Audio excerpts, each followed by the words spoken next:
Here's a picture of a coral reef. You know, the largest reef in the world is off the coast of Australia. It's called the Great Barrier Reef. I had a call from a church in Brisbane. They said, do you want to come preach over here? I said, I need to pray about this. He said, yes. I took my whole family to Australia. My daughter and I got to go scuba diving at the Great Barrier Reef. It was incredible. During World War II, some of the reef was destroyed by ships and anchors and bombs and stuff like that. So the environmentalist wackos went out there to see how fast it grows back. They watched the reef grow for 20 years.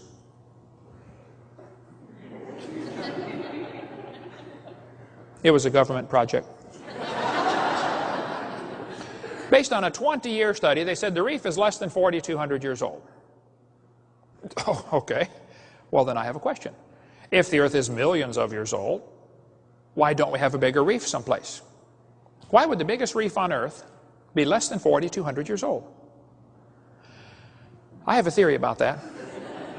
I bet you know what it is, don't you? You figured it out. Okay.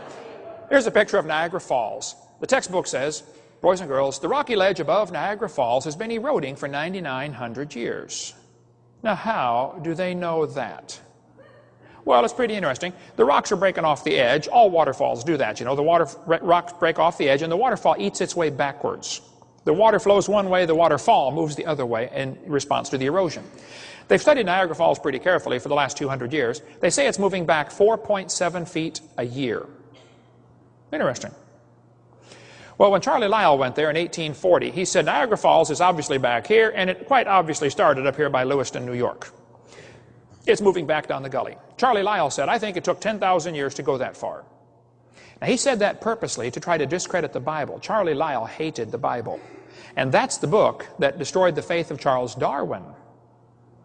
We get into more of that on videotape number 4. But Lyell, the people, he said it took 10,000 years. The people that lived there said, hey, it erodes much faster than that. But he didn't listen to him. He had his theory. He had his agenda to push, okay? He wanted to discredit the scriptures. Now, the fact is, the water goes over the falls into a gorge called the Niagara Gorge. I was just there a couple of weeks ago. That gorge is 7.5 miles long. All right, this textbook says a simple calculation shows it's been 9,900 years worth of erosion. Well, it's not quite that simple, okay? You see, Niagara Falls is right here. It used to be further north by Lewiston. It's moving south, quite obviously, because the water flows north. I got a question now. If the earth is millions of years old, why hasn't it eroded all the way back to Lake Erie? Why is Niagara Falls right there? Well, I have a theory about that. Here's my theory. I believe about 6,000 years ago, God created everything. 4,400 years ago, there was a flood. As the flood water was running off, about half of that gully washed out in 20 minutes. So it looks like it took 9,900 years by the textbook. Now, they forgot the flood. They also forgot to get the right numbers, okay? See, if they had divided right, it would have been 8,400 using the 4.7. But, you know, public school textbook, what do you expect? Okay. When it rains, 30% of the water runs into the ocean. The rest evaporates or soaks into the ground. Well, as it runs into the ocean, it brings with it mineral salts off the ground. It washes salts off the ground called mineral salts. The oceans are getting saltier every day because of the distillation process of sunlight evaporating water out and, you know, minerals washing in and water coming out. The minerals don't come out, just the water. Today, the oceans are 3.6% salt. They could have done that in less than 5,000 years. I was in a debate one time and this atheist said, Hovind, would you please tell me how the freshwater fish survived Noah's flood? I said, well, sir, aren't you assuming the flood was salt water? He said, the ocean is salt water. I said, well, yeah, it is today. I think during the flood it's probably mostly fresh water. He said, well, how did the saltwater fish survive? I said, well, there probably weren't any. He said, the ocean is full of saltwater creatures. I said, well, yeah, it is today. I said, I think what happened over the last 4,400 years, some animals have gradually become adapted to salt water. And today we have freshwater alligators and freshwater crocodiles and saltwater crocodiles. And they probably had a common ancestor, a crocodile. He said, that's evolution. I said, oh, it is not.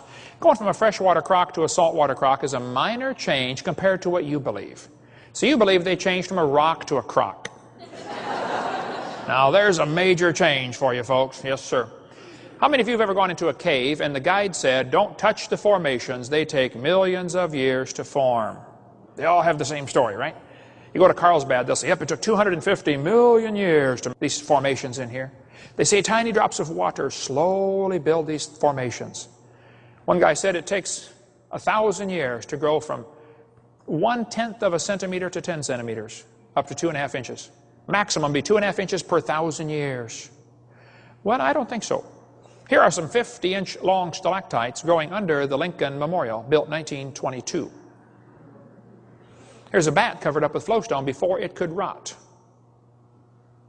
It doesn't take millions of years for that stuff to form. Here's 2-inch stalactites growing off a refrigeration shed in Pensacola, Florida.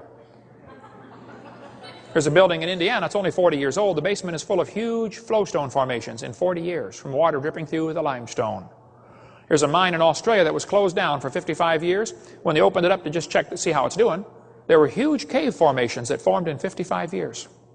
There are 2 people inside that circle to give you an idea how big this is. Here's a pipe that was dripping water up at Herbert Field near Pensacola at Eglin Air Force Base.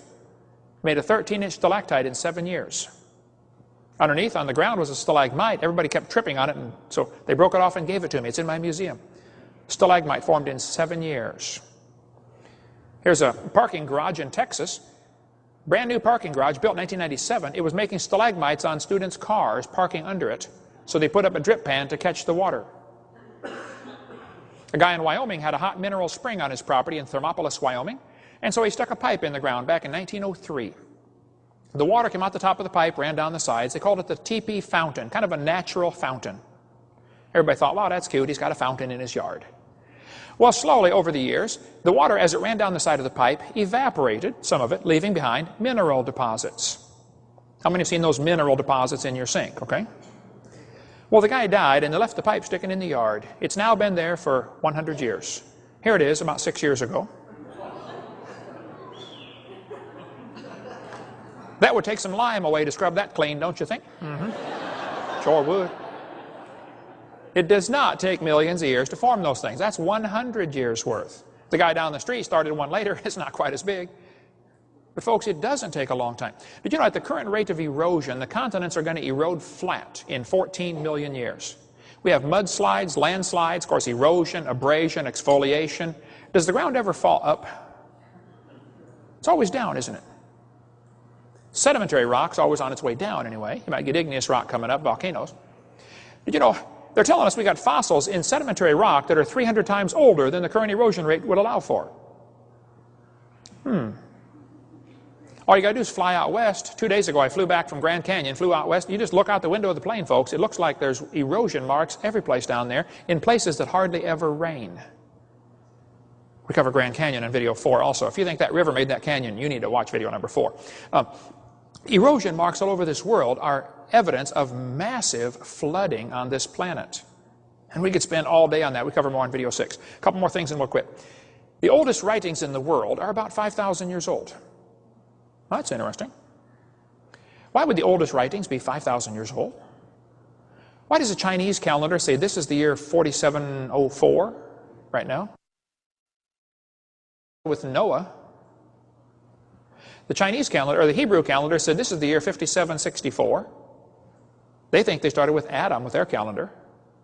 Don't trust the Egyptian calendar, by the way. That one's greatly exaggerated. Get the book Evolution Cruncher, a 900-page book for $5. Go to our website. It's a great book with lots of good stuff on evolution. Why would the oldest reliable historical records be less than 6,000 years old? I have a theory about that. I think the Bible is absolutely correct. I think the evidence for a young earth is overwhelming. The evidence for an old earth is minimal. And like the coins in the box, you have to go by the limiting factors. Each one of the evidences for a young earth would have to be overcome. Each single one would stand independently.